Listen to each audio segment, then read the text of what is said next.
Welcome to the podcast from the St. Louis Sportists, an occasionally smart, always irreverent look at sports in St. Louis and beyond. And now, your St. Louis Sportists. Hello and welcome to the podcast from the St. Louis Sportist.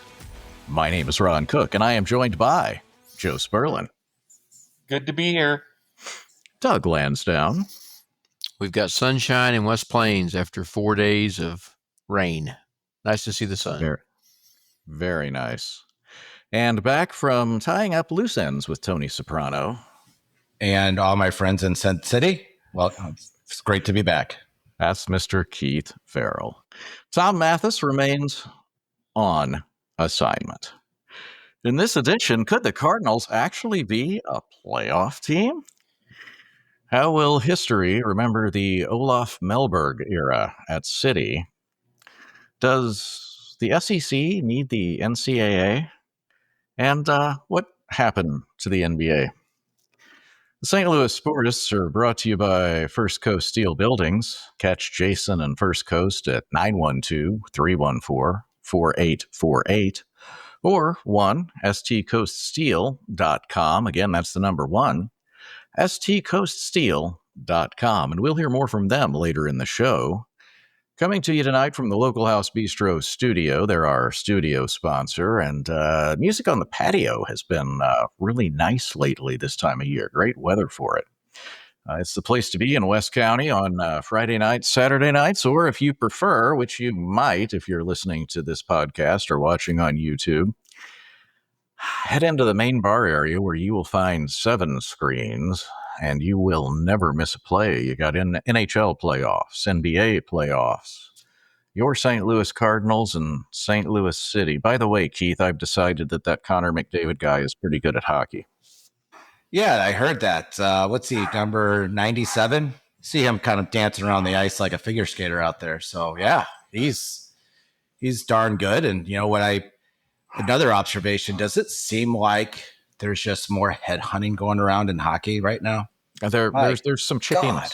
There's some chippiness right now. It's like there's someone getting hauled off in a stretcher every game. Yeah, slashes to the top of the skates. And you won't miss any of this at the Local House Bistro, where they have a fantastic menu, steaks, pastas, fish, a great selection of appetizers, as well as bar favorites, burgers, pizzas, lots of apps, a great group to take care of you. Tim, Rob, Holly, Jackie, Whitney, who will sneak up behind you and scare you, Darian, Cheyenne, Cooper, who brings your food to you with a smile. Just send all these folks at 16524 Manchester Road. Eat local, drink local, and love local. It's the Local House Bistro. Joe Sperlin, what do you have for a quick hit?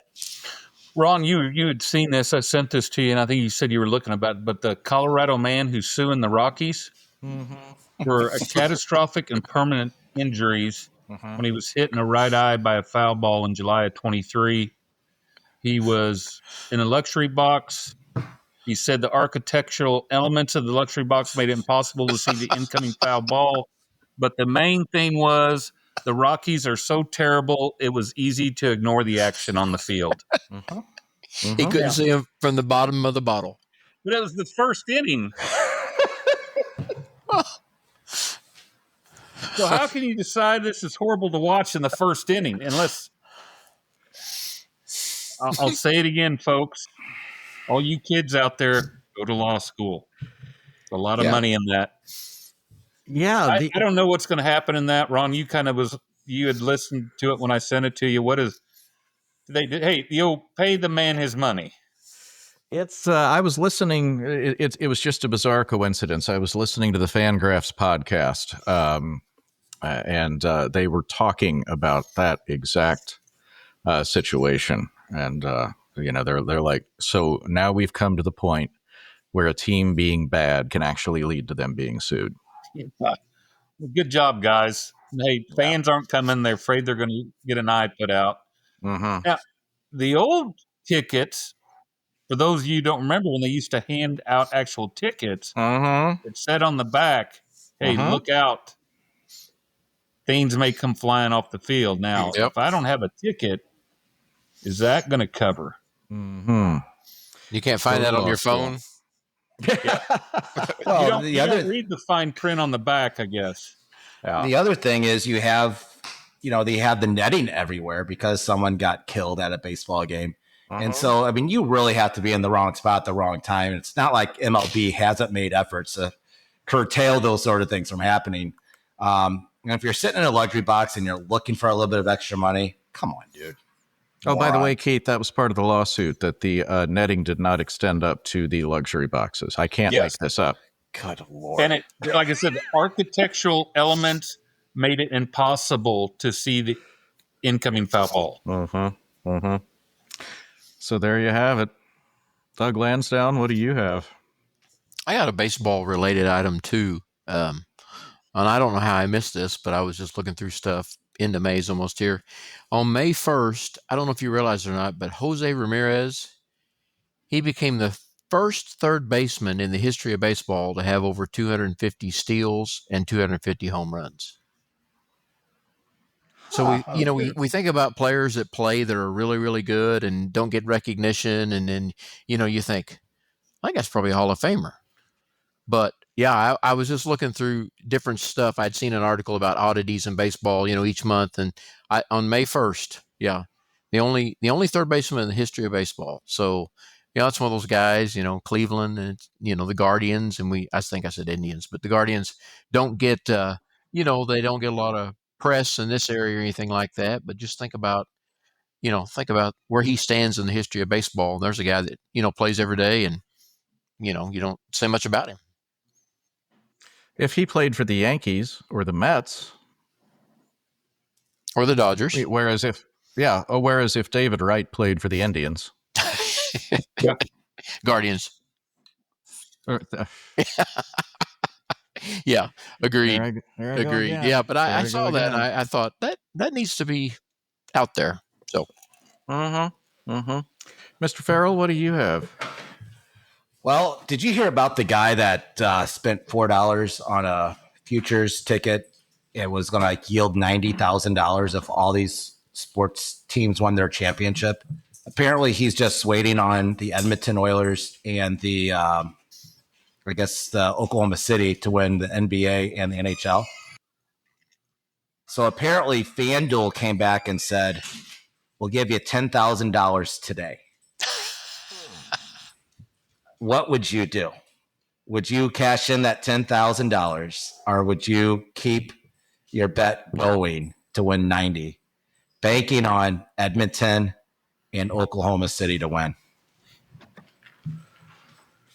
Let it ride, baby. There's a reason they came to him and offered that. Yeah. Oh, right. So I thought that was just food for thought. Good thing. Yeah. What a foresight that kid had. My goodness. Yeah.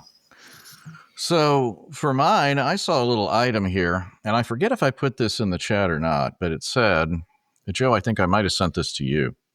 This season's USC Notre Dame game is the last one on the school's current contract. Oh. And the Trojans are reluctantly to commit to a long-term extension. USC is uncertain about the series' impact on its college football playoff hopes, considering the demands that come with playing a Big Ten schedule. And I thought to myself, okay, that's kind of one of those nice games to watch, but I don't really build my life around it. And I thought, okay, but, what if you're like a big Notre Dame or a USC fan? And so I thought, well, my friend Beth was my Rotary sponsor back in Joplin. When I say, so she went to Notre Dame, her dad went to Notre Dame, and last year she went to that Notre Dame-Indiana playoff game. And I think I sent you guys the picture. She looked like she was ready to take down a liquor store. She was so wrapped up because it was so freezing cold.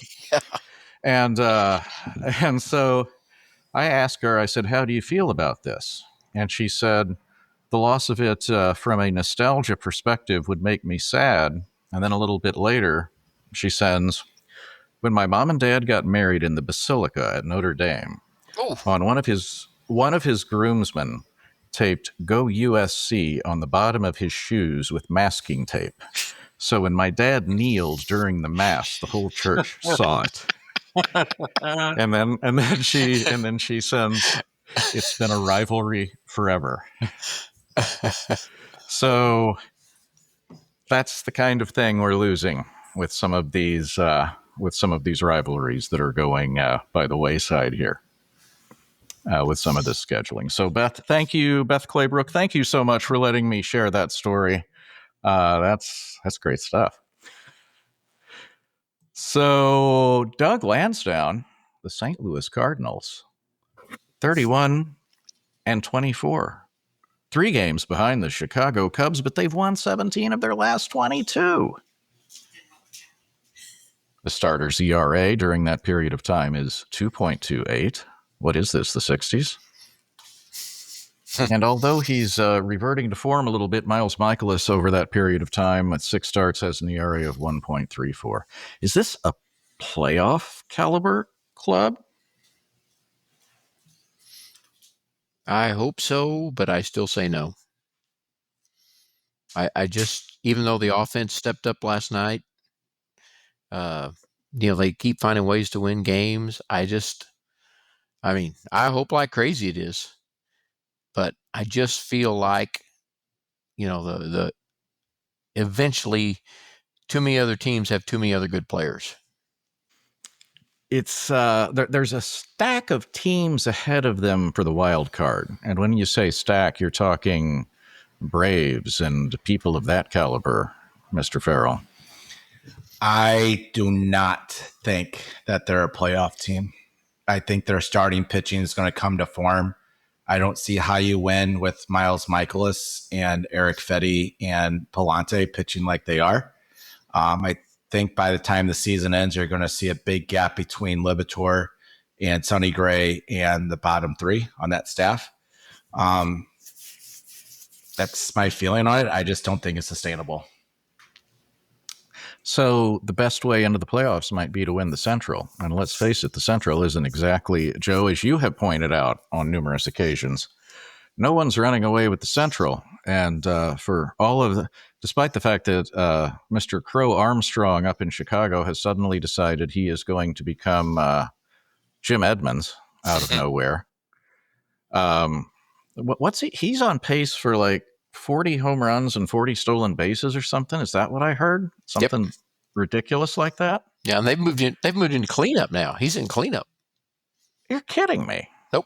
This was the guy that they said he would be a great fielder, but he couldn't hit his weight. Exactly. And he hit like 8th or 9th all year last year. Well, when he was up, he didn't play the whole season last year in the majors. So 7 different Cubs have recorded a save, and the leading bullpen guy for the Cubs has 4 saves.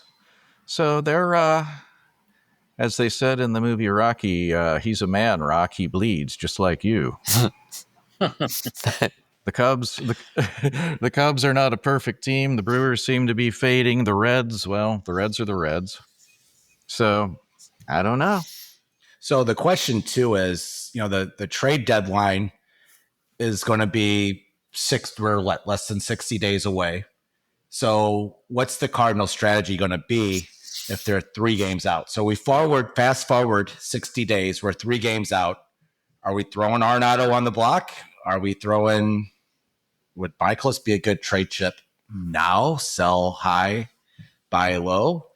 I mean, what's the Cardinal strategy if the playoffs are a week away from right now?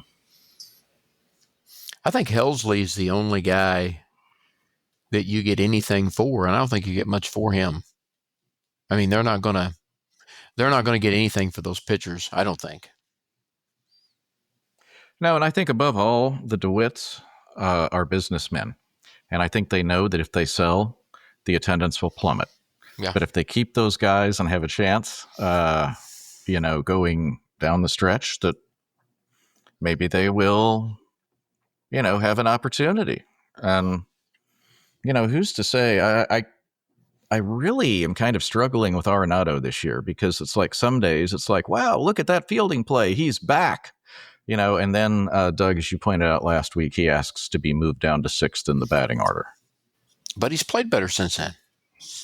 He has. Yep. Yeah. Big home run last night. So it's a mature move. This what Arenado did. We asked the question, what's the biggest difference between this year's locker room and last year's locker room? It's pretty much the same cast of characters, right? So is it just a year of maturity out of these guys? Is it patience? It's like, hey, I'm not squeezing the bat so tight because I'm going to have to drive down to Memphis after this game. John Denton said something on the pregame tonight, who the writer for The Athletic. And Doug, you've talked about the approach at the plate and how they're driving hitters nuts and they're taking really good at bats. And he said, you can almost see how they're frustrating opposing pitchers. He says you can almost see other teams' pitchers' shoulders drop the way they're taking their at bats. Yeah, they've taken great at bats. I have to say, to me, that's like one of the biggest things on the offensive side. So it's the hitting coach. It's just simple as that. And I just wonder how loud of a voice Mozeliak still has in his lame duck status right now. Is he taking a box of crap out of his office every week now? So when the October comes, it's done.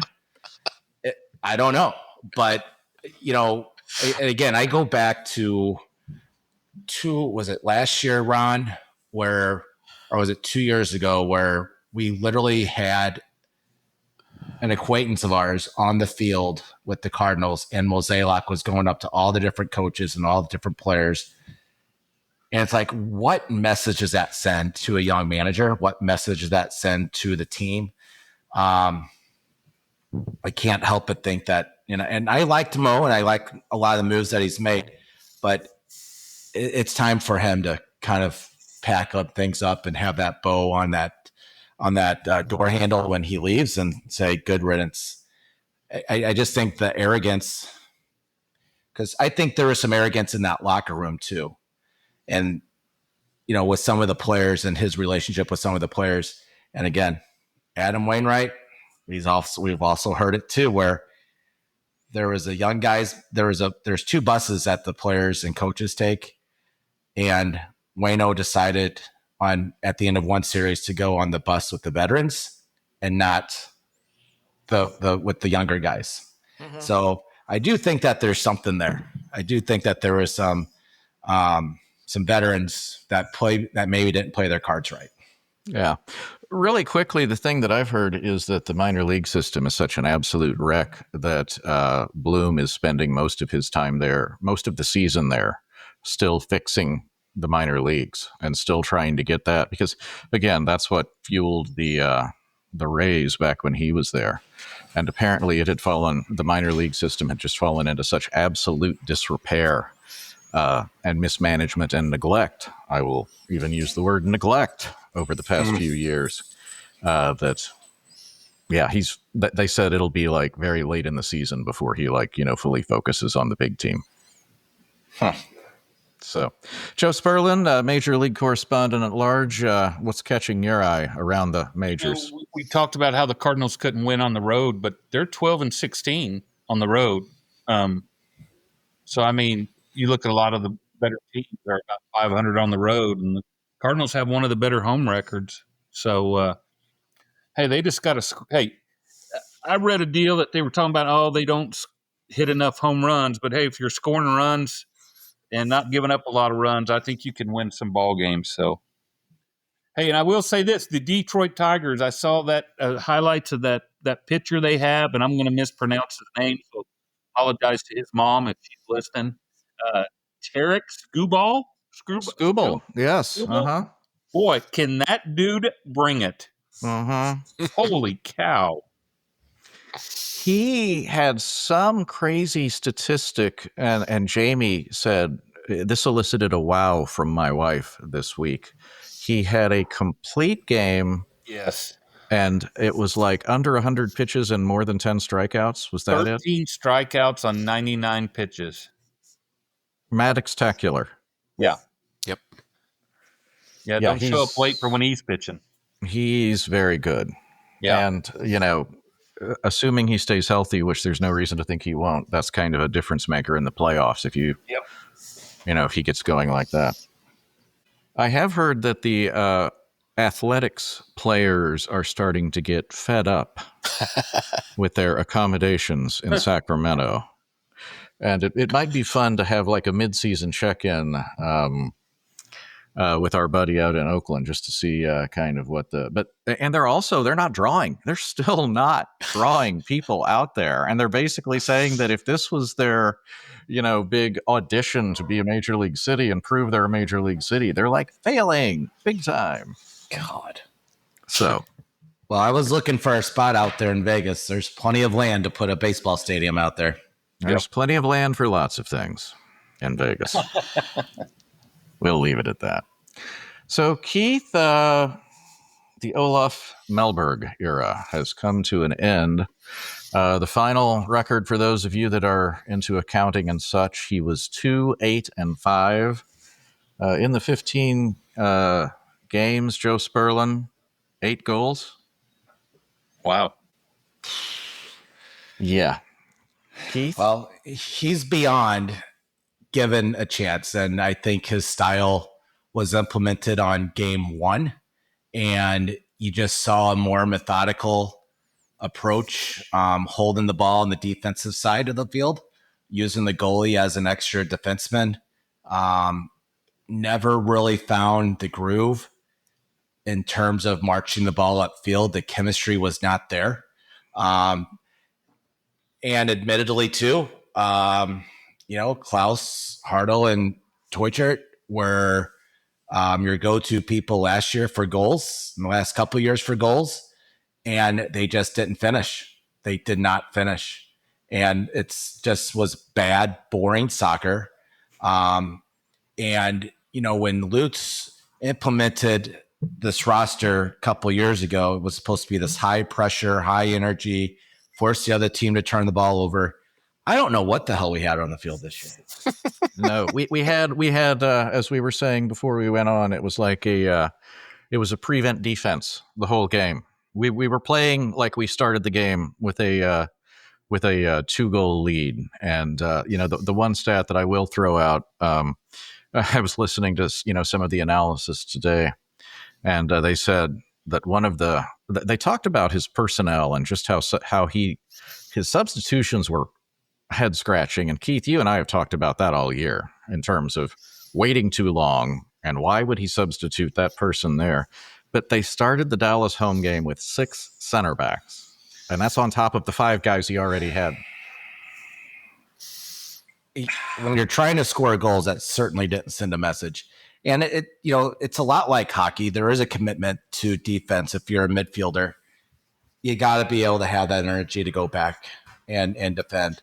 And I've watched this team just disintegrate with system soccer. They're losing 50-50 balls.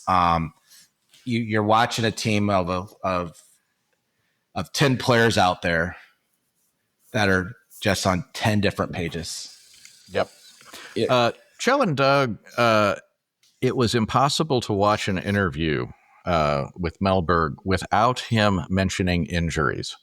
And there have been a lot of injuries. There are rumors, Keith, and I don't know if you've heard this, that they were going 11-on-11 the day before the games, that they were scrimmaging like full scrimmages the day before the games.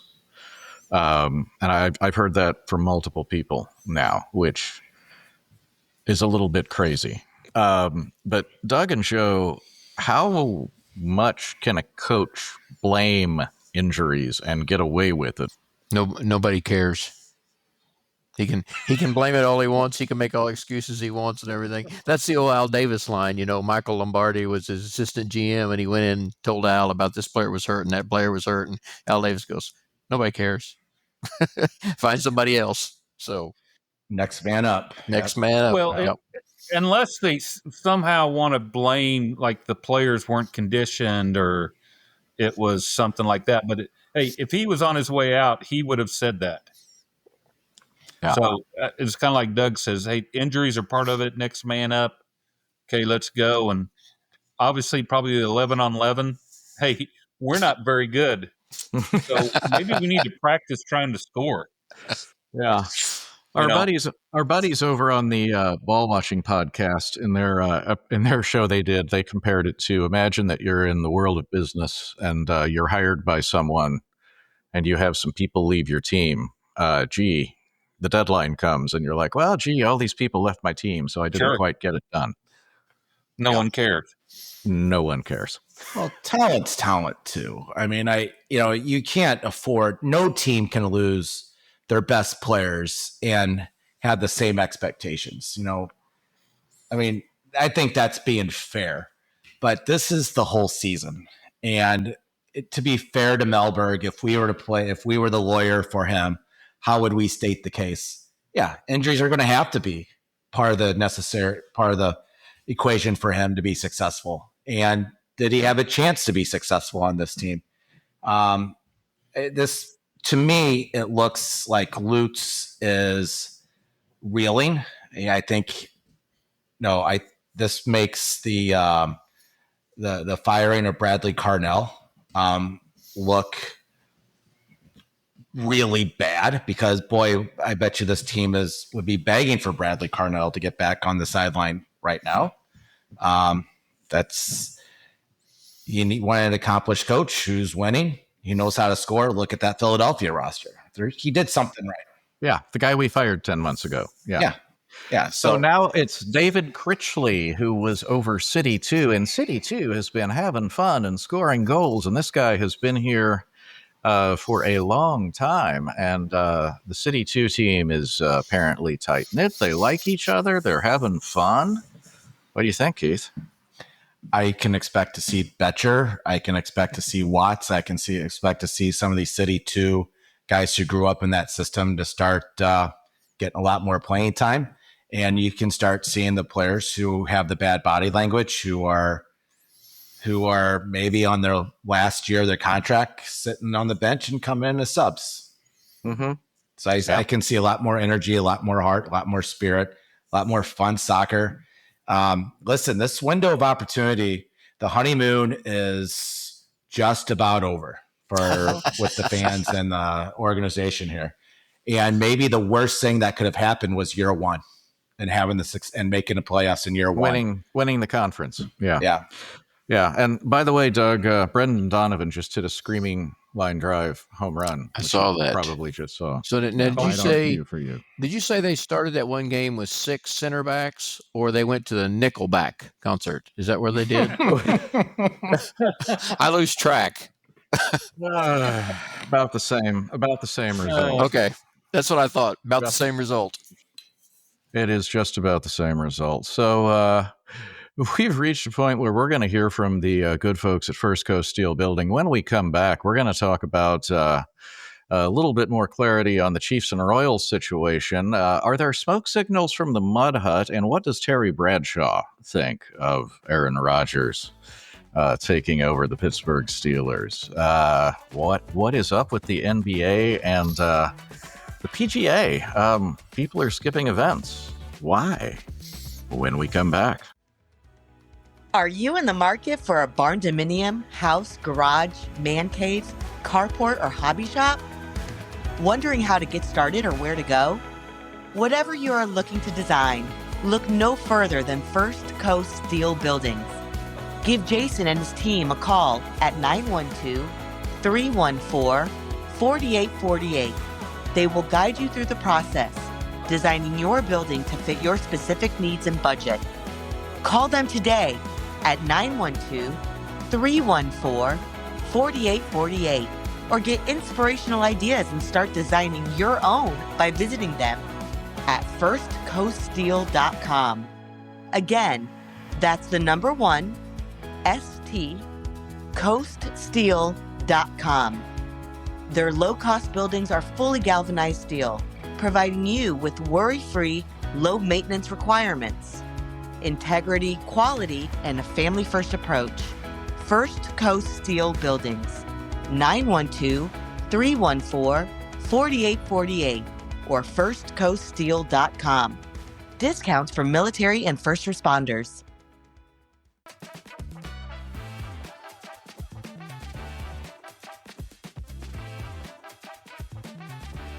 And we are back on the St. Louis Sportists podcast. Joe Sperlin, Doug Lansdowne, Keith Farrell, and my name is Ron Cook. Joe, this week, the commissioner of the Southeastern Conference, now correct me on my language here, he said something to the effect of, he's being asked in the room, why do they need the NCAA? Yeah. Hey, I'm going to tell you who the person is in the room. It's him looking in the mirror. That's who the people are in the room. Why do we still in the NCAA? You're exactly right. I think these spring media days they have down there is just, hey, they're all throwing lines out there to see what the media is going to spread, what the fan reaction is. You know, there was forever was the they wanted 4-4-2-1-1, 4-3-2-2-2, whatever. They wanted mandatory people to get in the playoffs. Now they're saying 5 champs and 11 qualifiers. Oh, and everybody's in favor of that, but they're just throwing those lines out to see what the fan reaction is, other coaches. I mean, Bill Self today, Big 12. Oh, we're in favor of the NCAA tournament expanding. Just threw that out there to see what the reaction is from everyone. Did not say any numbers. Said all the coaches are in favor of that. But that's just it's just a matter of time. It's like I said, I keep saying this. It's the money. What's the best deal?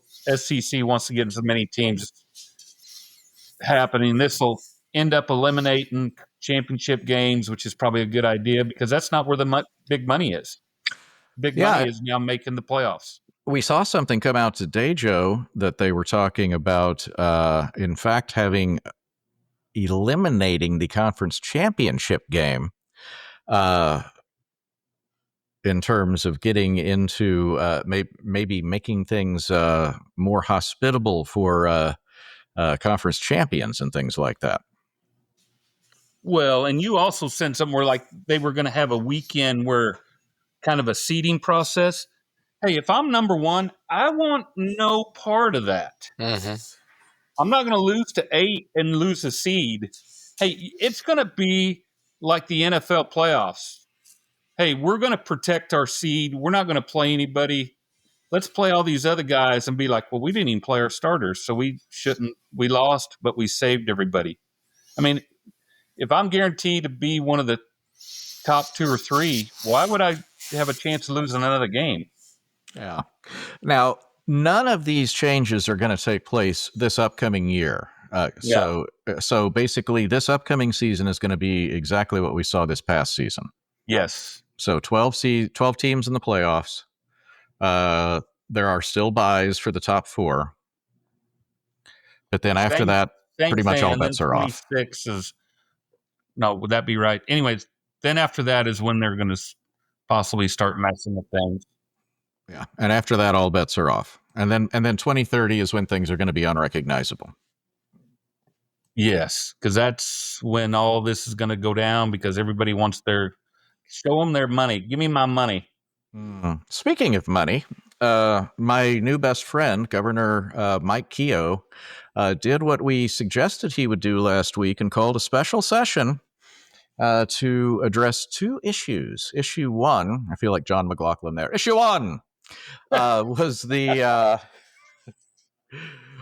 tornado aid in St. Louis. Obviously, something that a lot of folks here need. I don't know if you guys saw this, but they said that on a lot of areas, 70% of the homes did not have insurance. So that's something that they desperately need up here.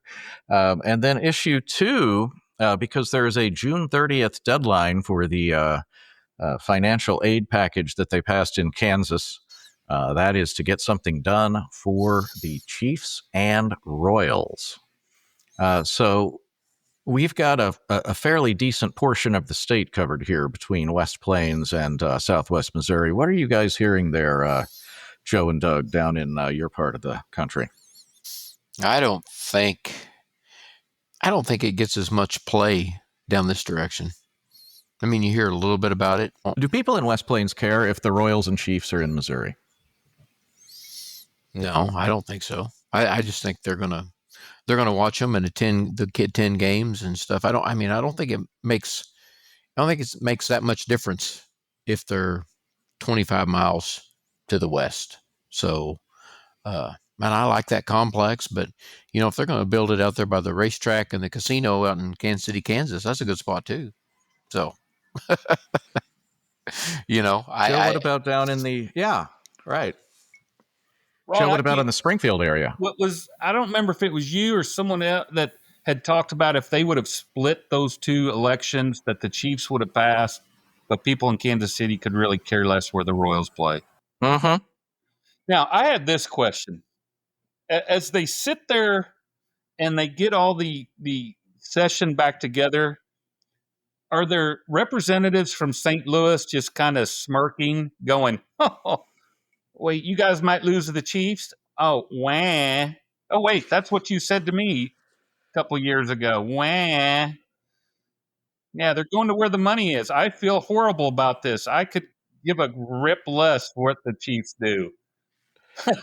I'm thinking of the scene in Die Hard 3 where they're standing at the phone booth and it's Samuel Jackson and Bruce Willis. And it's like, you need me more than I need you.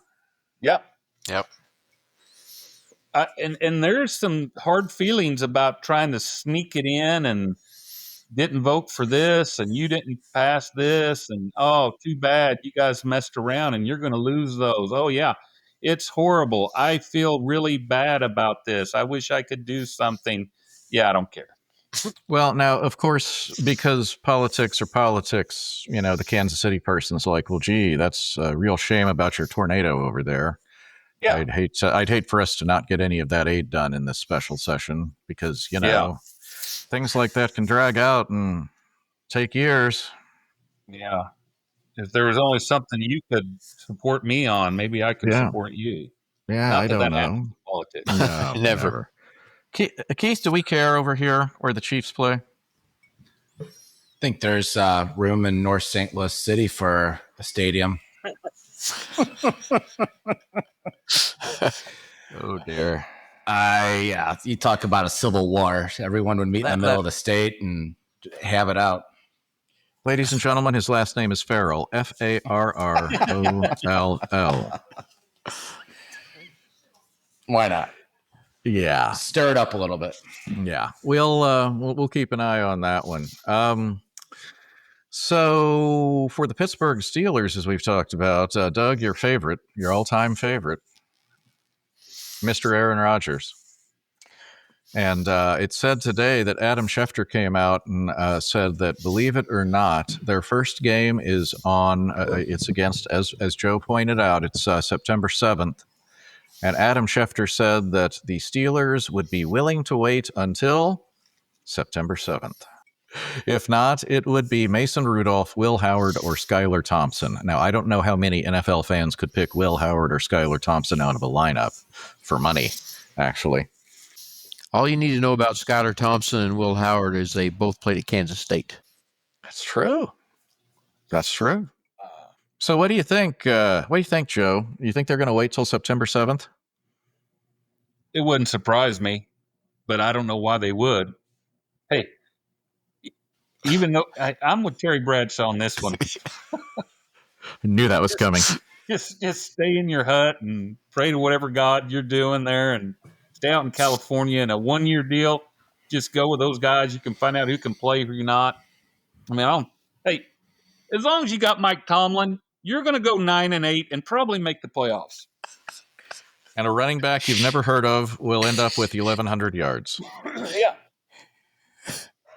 He will have to play he will have to play with the JV quarterback. Yeah. That's true. Yep.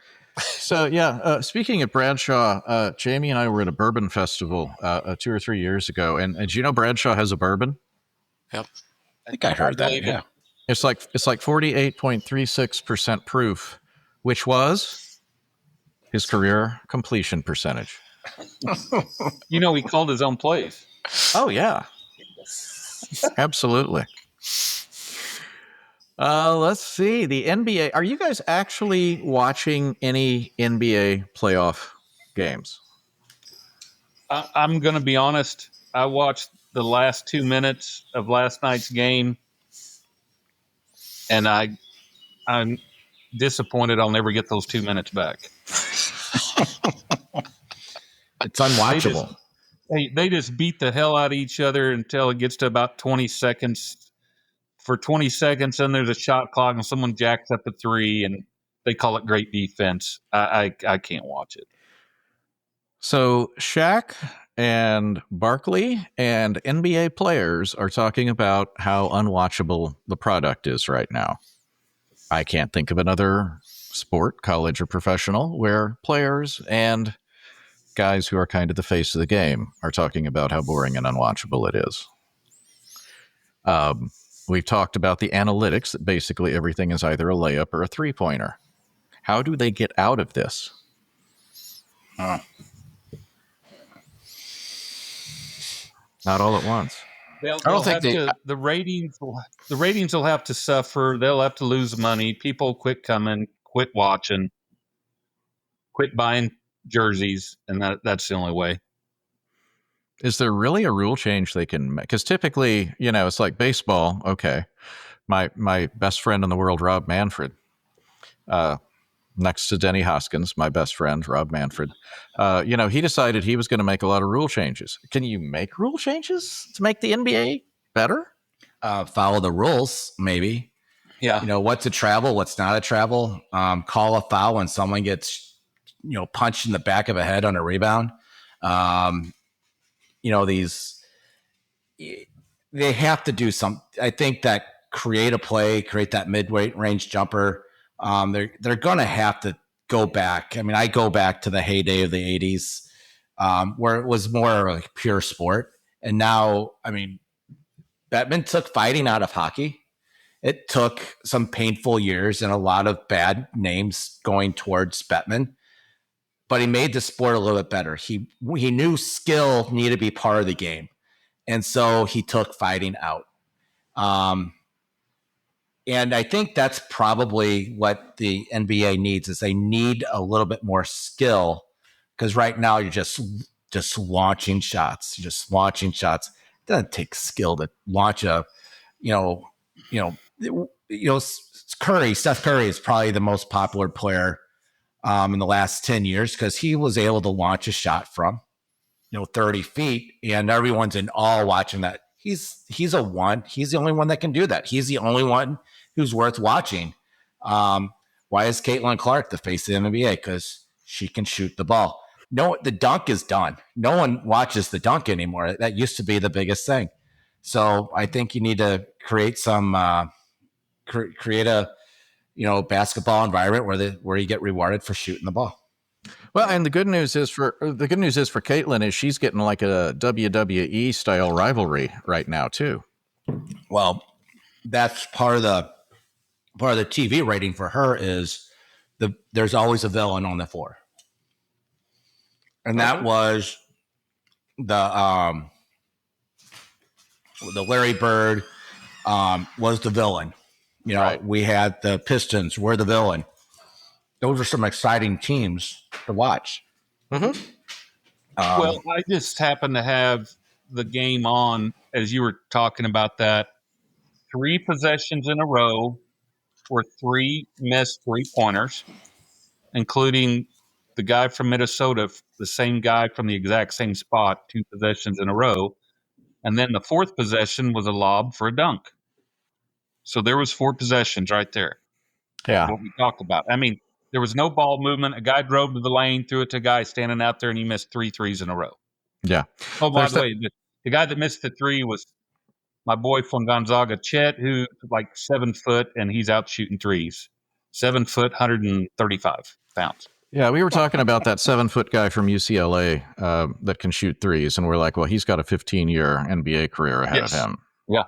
Because he can do the 2 things that are basically in demand in the NBA right now. And we have reached the last call, brought to you by the Local House Bistro. Joe Sperlin, what do you have for a last call? I would like to quote Kirby Smart this past week down in Destin. and I agree with what Kirby's getting ready to say. The biggest decision that has to be made in college football right now, by far to me, Kirby Smart, not me, but Kirby, I'm with you, is when the transfer portal window, and is there one or two? I don't know who this was directed to or who commented to him. He did not say, but he said when it was brought up, he was told, quote, "There's no crying from the yacht." Now, Kirby did not say who's told him that. May have been that same guy looking in the mirror too. Could have been. But yeah, the coaches supposedly, obviously, want the portal window not till January, till the season's over, which is, I don't know who thought that would be a great idea, but I love it. There's no crying from the yacht, Kirby. Oh my! Like I said, I'd love to know who said that to him. Oh my! That would look nice over a mantle somewhere. Yes. Fantastic, Mr. Farrell. Well, today, just driving around, heard you're in a good spot where it's your hockey team's not in the playoffs, and you're still talking Blues hockey, and they're talking what the Blues need to do in this offseason to get better. I like where they stand right now going into next year. I don't think they need to do anything. I think the formula's right. You put Holloway back in that on those forward lines, you're set. And everyone's just talking about trying to add a forward or trying to add a defenseman. I think the time is right now where we can afford to be patient with this roster. Just let it ride. They might need to add a depth person on the defensive line. That's it.